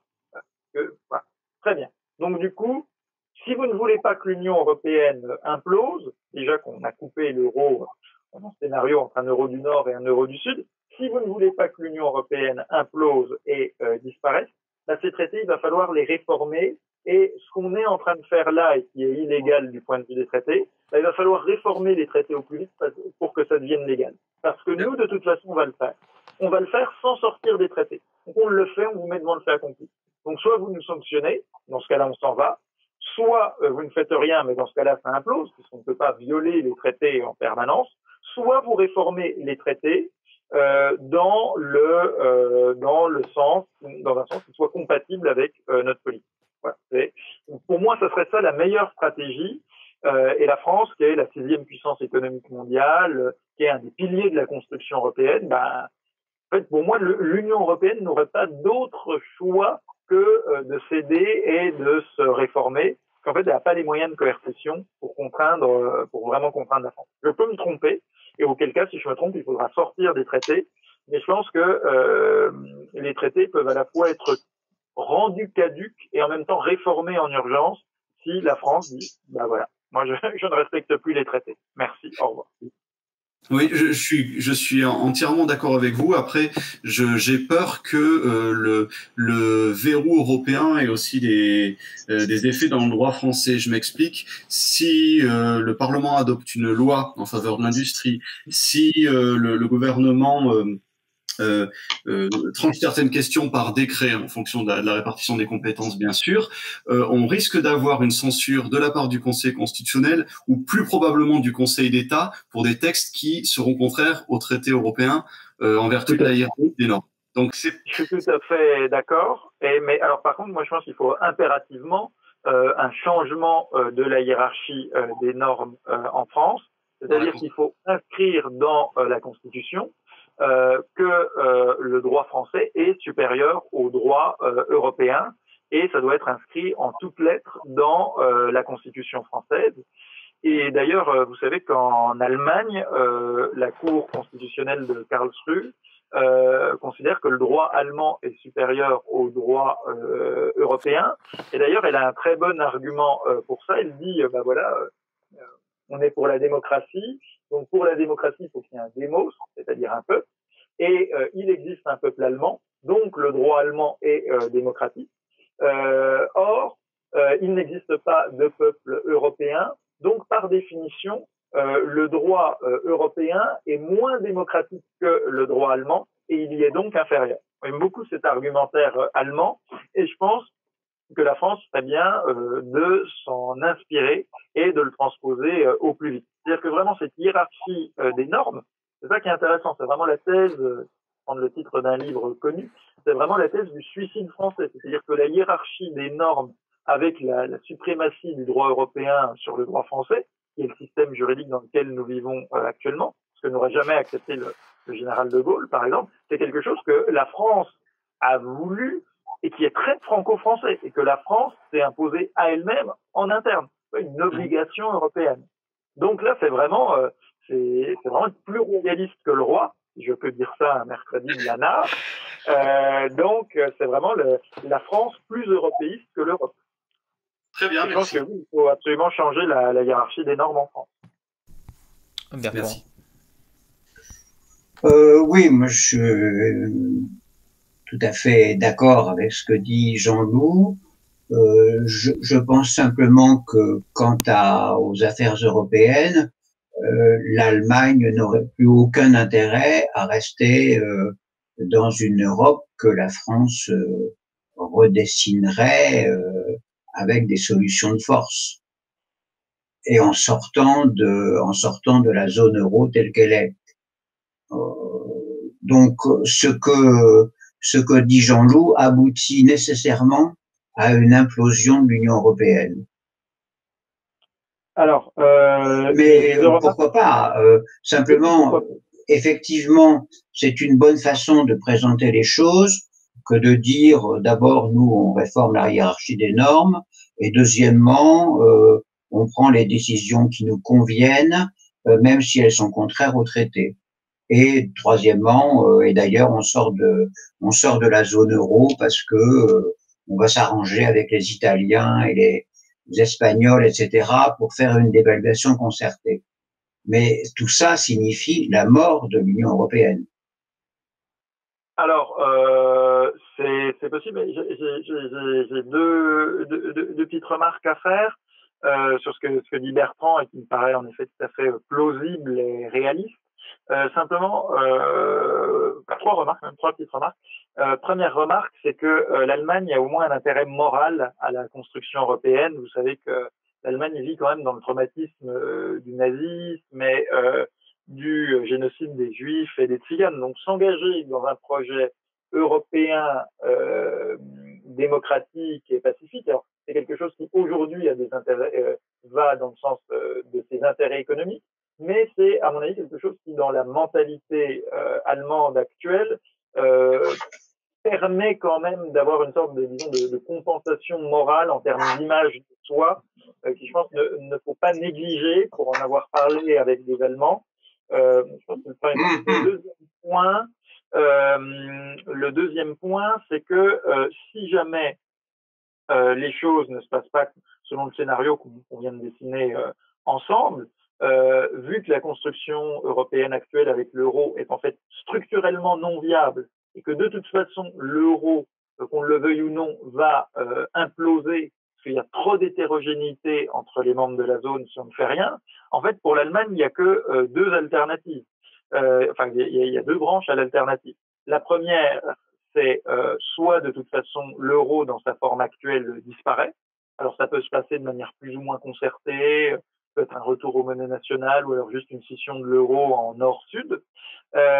Donc ça c'est la première branche de l'alternative. Mais la deuxième branche, c'est de se diriger vers davantage de fédéralisme avec une Allemagne qui sera obligée pour que l'euro n'explose pas, de payer des dépenses de transfert énormes, comme les Français le font aujourd'hui pour leur dom-tom ou pour la Creuse, c'est-à-dire que les régions riches payent pour les régions pauvres. Donc en fait, il va falloir, si les Allemands ne veulent pas que l'euro implose, que ce soit notre solution qui prévale, il va falloir qu'ils consentent des transferts budgétaires absolument énormes que les Länder riches payent pour financer la protection sociale des Grecs. Sinon, c'est l'implosion.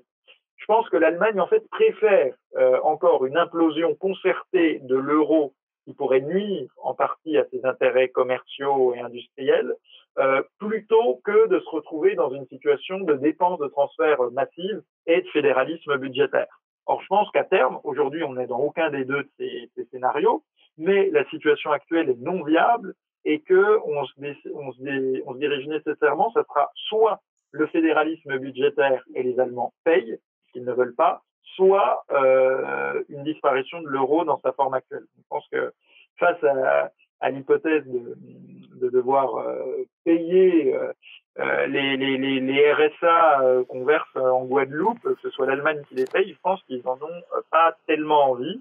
Donc ils préfèrent encore une disparition de l'euro comme un moindre mal, même si évidemment ça leur nuit aussi.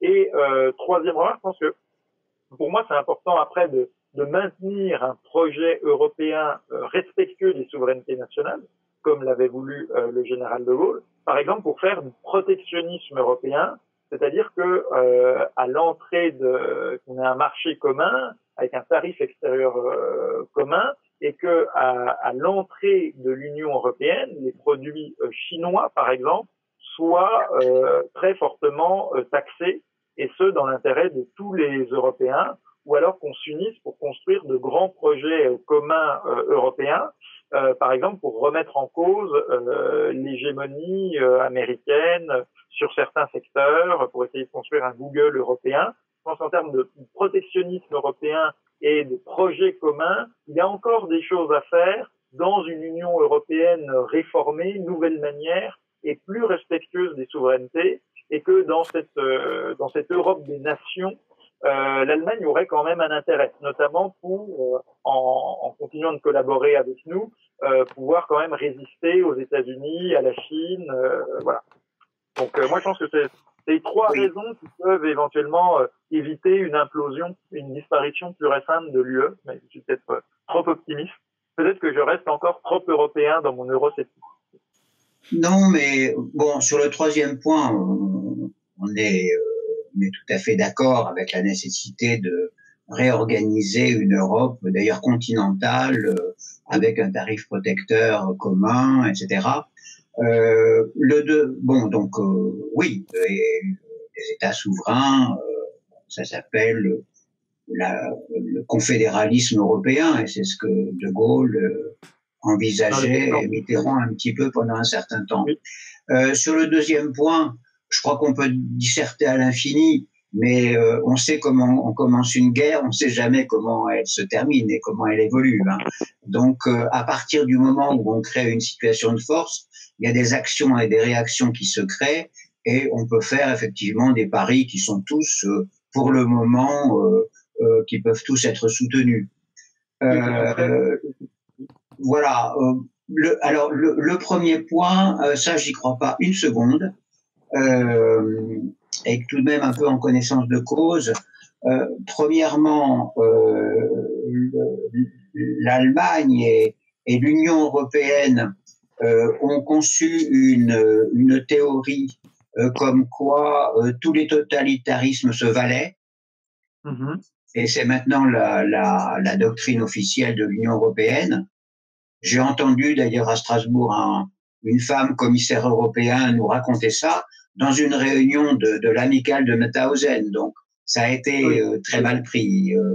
Bien. Ce que je comprends. Et alors ça, c'est une première façon de noyer le nazisme dans un ensemble moralement répréhensible. Voilà. La deuxième chose qui est beaucoup plus pratique, c'est que en ce moment, les Allemands et les Autrichiens sont en train d'expliquer aux dernières amicales de déportés, où il y a maintenant beaucoup d'enfants et de petits-enfants, que tout ça est terminé, puisque les derniers déportés sont morts. C'est plus la peine de s'occuper de ça, et que les Français, les Italiens et autres s'occupent de ça, que les Allemands vont s'occuper de tout cela, mais en laissant dépérir. Et c'est ce qui se passe sur certains sites, et notamment, bon, le camp que je connais bien, malheureusement, c'est le camp de Mauthausen, où, pour différents prétextes, on est en train d'organiser le déclin et par non-entretien de ce site. Donc, les Allemands effacent, les Autrichiens aussi. Et moralement, je crois que l'argument ne tient pas. Hein. La culpabilité allemande, elle n'a jamais été très forte. Hein. La justice allemande a rendu des décisions quand même hautement contestables et extrêmement favorables aux accusés de divers crimes de guerre, etc., et de crimes contre l'humanité. Donc, bon, voilà, c'est un État comme un autre maintenant, et il voudrait que tout ça soit oublié. Alors, vous connaissez le... Oui, mais vous connaissez le problème bien mieux que moi, et je pense qu'en fait, nous ne sommes pas en contradiction. Moi, je ne pensais pas du tout vraiment aux élites allemandes, je pensais à certains pans de la société, notamment dans les églises, par exemple, catholiques ou protestantes. En fait, quand même, moi, mais ça va recouper ce que vous disiez. Je pense qu'en fait, en 2015, avec l'accueil de masse des migrants, qui s'est fait d'ailleurs de manière tout à fait unilatérale, sans concertation avec les partenaires européens, l'accueil d'1 million de migrants, je pense qu'il y a eu des volontés très différentes. D'un côté, les élites allemandes qui l'ont fait pour des raisons économiques, et de l'autre, une partie de la population allemande qui a approuvé justement au nom de valeurs religieuses. Vous savez que la société allemande est moins déchristianisée aujourd'hui que la société française. Les églises Ouais. sont plus fortes, même si elles sont aussi en déclin. J'ai lu comme vous Édouard Husson, donc je sais que l'Allemagne est aussi touchée par la déchristianisation, mais je pense de manière moins avancée que la France. Et donc cette culpabilité dont je parlais, je pense que là, elle a pu expliquer l'empressement de certaines personnes ordinaires dans l'accueil des migrants. Moi, Oui, c'est vous à avez raison. l'opinion Oui, allemande, oui. je pensais, et il peut très bien y avoir, disons, une disjonction entre d'un côté des élites qui n'entretiennent plus Mauthausen et qui nous resservent la vieille soupe de la guerre civile européenne pour noyer la spécificité nazie tout à fait évidente dans un grand gloubi-boulga du totalitarisme et qui accueille également les migrants pour des raisons tout à fait cyniques de gros sous et de taux de démographie, et d'autre part une partie de l'opinion allemande de base encore assez christianisée qui elle accueille les Allemands pour d'autres raisons et qui est favorable au projet européen, qui quand même éprouve, et pour des raisons religieuses, quand même une forme, disons, de culpabilité. Mais Oui, voilà, oui, oui, oui. Non, mais vous avez raison de dire cela. Oui, oui, tout à fait. Tout à fait. J'espère que je ne me trompe pas.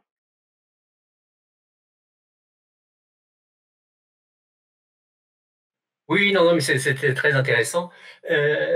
Oui, je souscris à 100% à ce que vous avez dit, à votre exposé, qu'il s'agisse du constat, des causes de la désindustrialisation, des remèdes que vous proposez, sauf à ce que vous dites sur les charges sociales et que je préférais appeler cotisation Les sociale. cotisations. C'est une cotisation parce qu'on contribue à la solidarité nationale. C'est une partie de son revenu qu'on accepte de se priver, dont on accepte de se priver pour mettre au pot commun, pour garantir contre les accidents de la vie.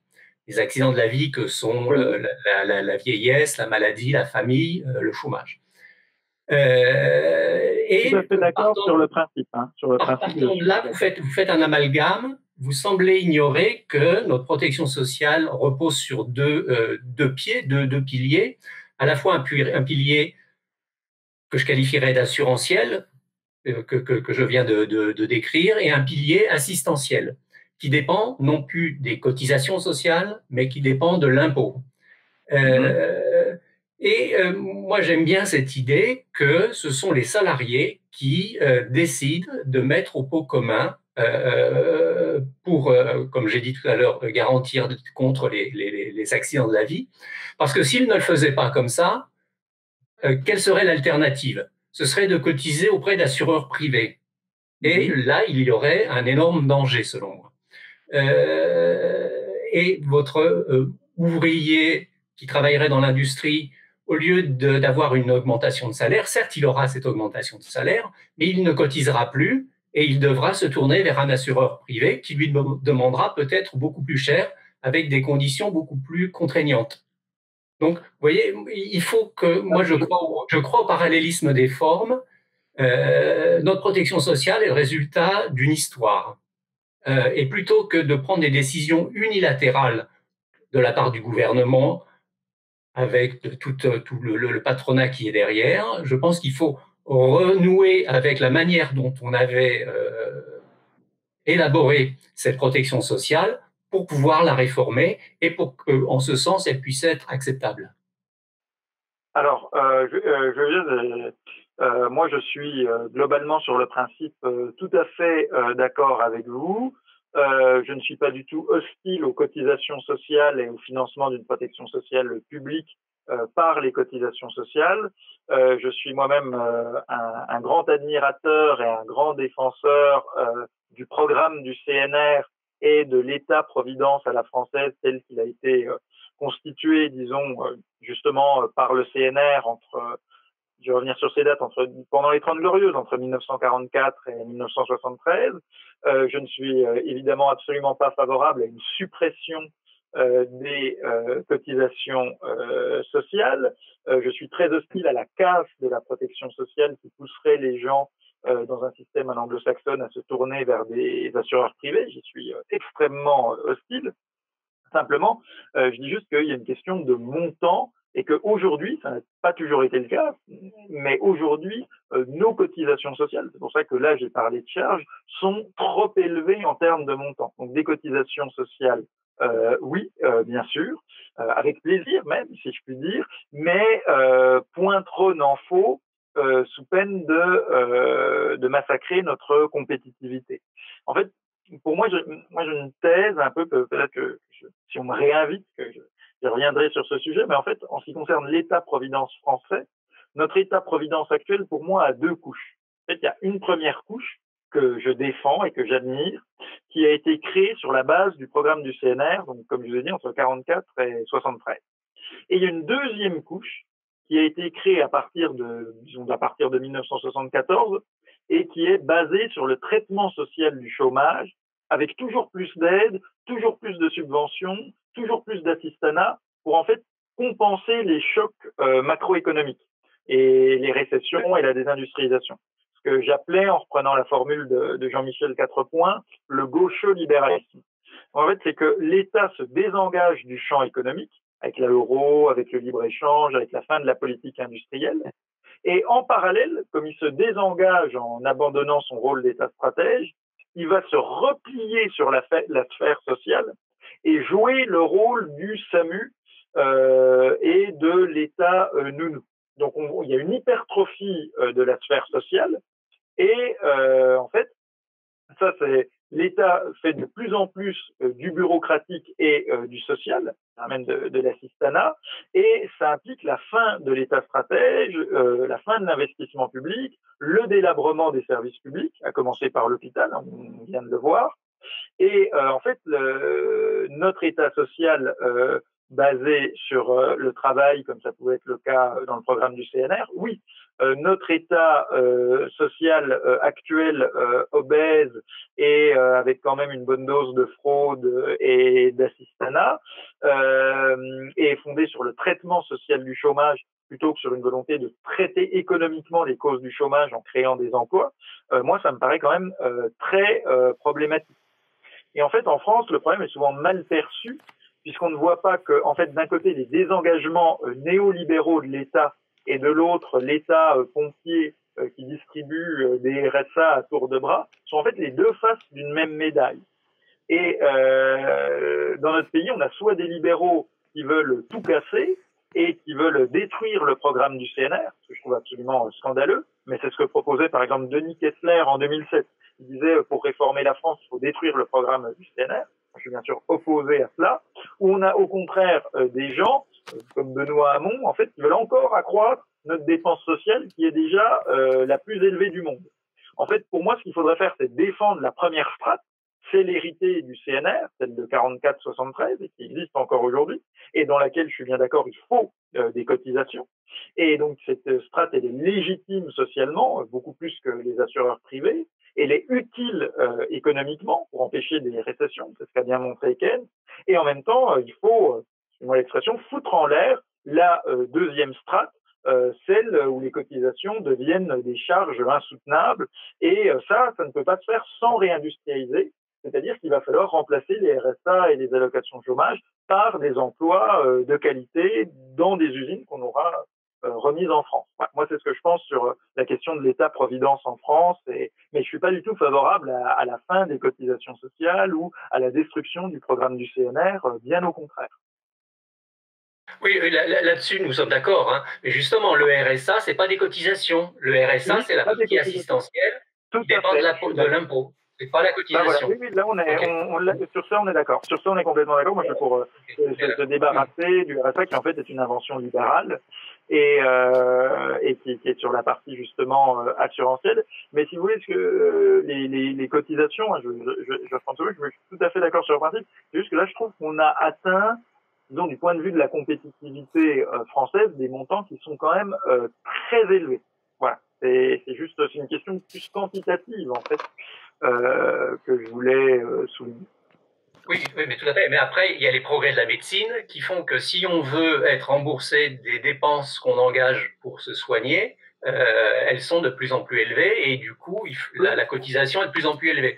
Donc voilà, il faut réfléchir à ça. Il ne faut pas balancer le système.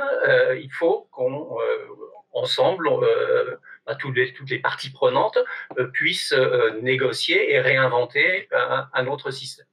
Oui, oui, je suis d'accord, et je pense que en plus, il peut régler déjà une bonne partie de la question. Je t'ai déjà dit, j'ai beaucoup insisté sur ça, c'est que justement en réindustrialisant et en remettant des emplois, on aura davantage de cotisants. Donc on pourra à la fois rééquilibrer nos comptes et avoir des cotisations moins lourdes, parce qu'on aura plus de personnes qui cotisent. Et puis d'autre part, la question de la dévaluation de la monnaie. C'est sûr que là, on parle du coût du travail à cause de des cotisations. Si demain on se découpe de l'Allemagne et qu'on a soit un retour au franc, soit un euro du Sud avec une dévaluation de 20 ou 30%, instantanément, mécaniquement, automatiquement, pour gagner 20 ou 30% de compétitivité. Donc en quelque sorte, ça règle notre débat. Oui, tout à fait. Voilà, tout à fait. En tout cas, on ne peut pas avoir des cotisations aussi lourdes et l'euro germanique avec le taux de change actuel et aucun écart de compétitivité monétaire entre la France et l'Allemagne. On ne peut pas tout avoir, quoi.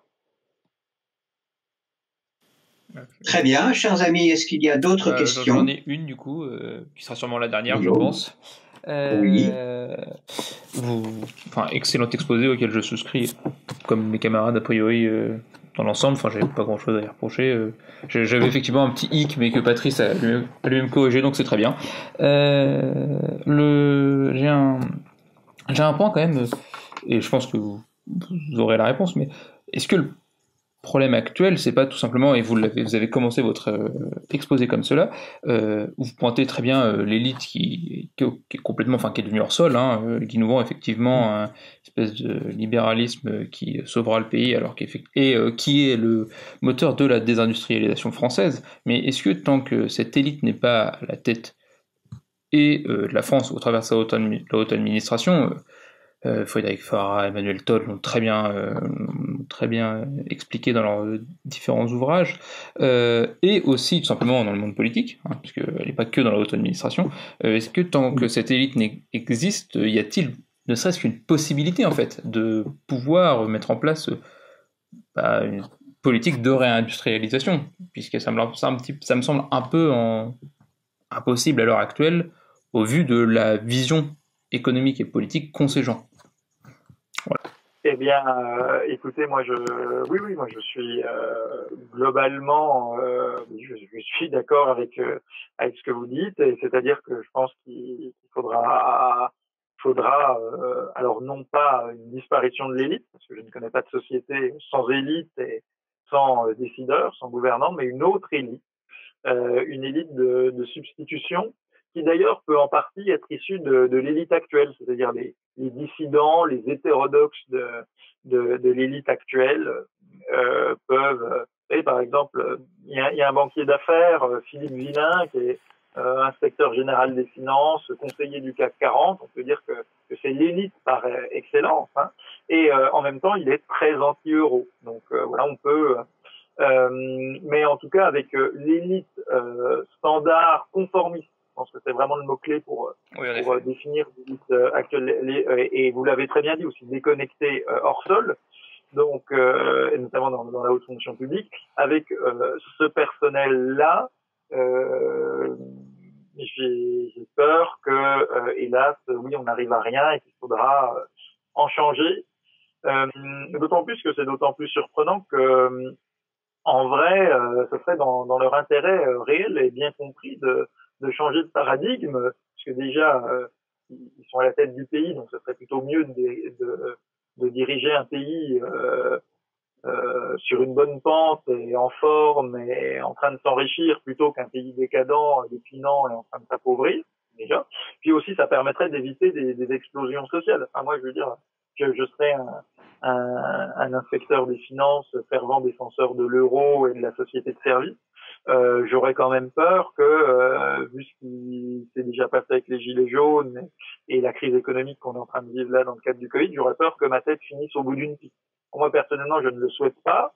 Je pense que les révolutions, on sait comment elles finissent, on sait comment elles commencent, on ne sait jamais comment elles finissent. Donc, j'espère que ça ne se produira pas, mais que moi, si là, demain, j'étais un inspecteur des finances, je prendrais quand même des mesures, je ferais des rapports dans le sens de la réindustrialisation du pays pour éviter une explosion sociale qui risquerait de mettre physiquement désagréable. Voilà. Donc, mais pourtant, visiblement, il ne semble pas partager mon analyse et il pense qu'on peut, tout va très bien, Madame la Marquise, et qu'on peut continuer encore sur la pente actuelle longtemps. Bon, bah, j'espère que c'est eux qui ont raison, mais je crois que ce n'est pas le cas. Et donc, oui, en effet, je pense qu'il y a alors, moi, avant, j'étais beaucoup dans la critique de Bercy et du ministère des Finances.